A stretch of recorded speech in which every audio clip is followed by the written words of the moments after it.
So with Goliath dispatched, like the athlete who, having won the gold medal as a teenager, what next for David?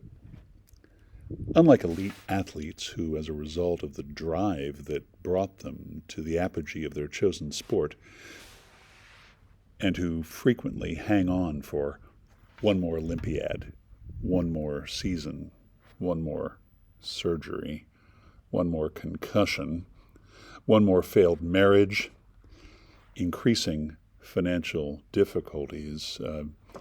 Unlike them, David had the humility of one who knew his gift was God-given.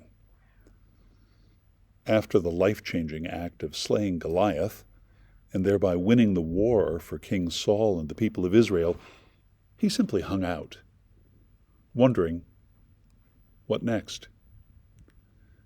Well, the people didn't quite know, but they sang songs. Saul hath slain his thousands, but David his 10,000s, was the chorus that was raised, which did not please Saul. Like many aging leaders, when faced with a young man of talent, instead of bringing him closer, his reptilian brain took over, and it was the fight instinct that kicked in. So while playing with a spear in his hand, he hurled it at David with the intent of pinning him to the wall. At the end of the passage, do feel free to read around the brief lesson cited by clicking on the link. Saul, sick of David hanging around, growing in popularity, appoints him to an army command and sends him into the field with the intent of letting the enemy kill him so that he, Saul, didn't have to. Have you been David? Are you David? Have you been Saul? Are you Saul? I've been both.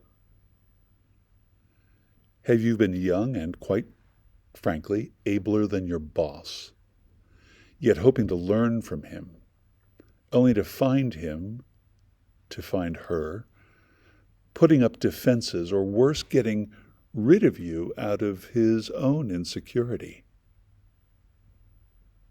Have you been older, perhaps just a touch past your apogee, having lost, you only admit to yourself, a half step or 3, and a young whiz is hired in your department, and you have the choice to raise her up or keep him down?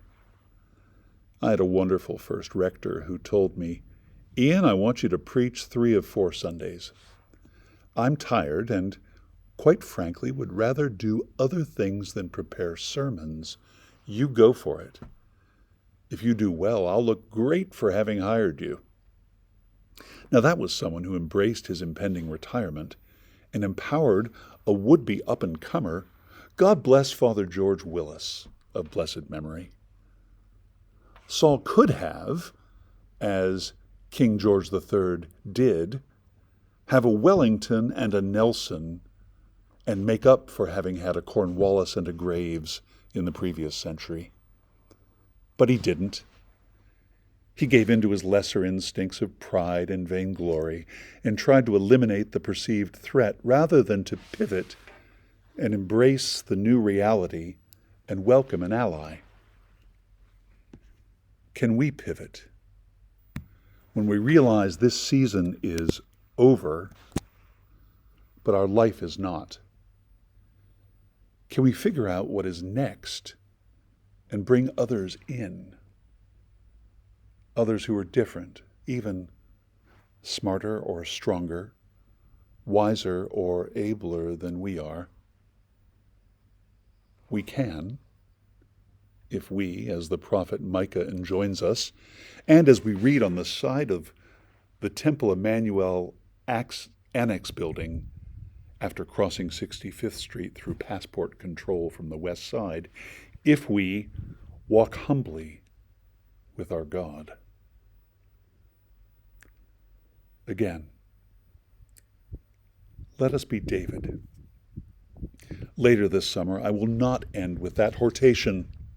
David becomes Saul and worse in some ways. But for now,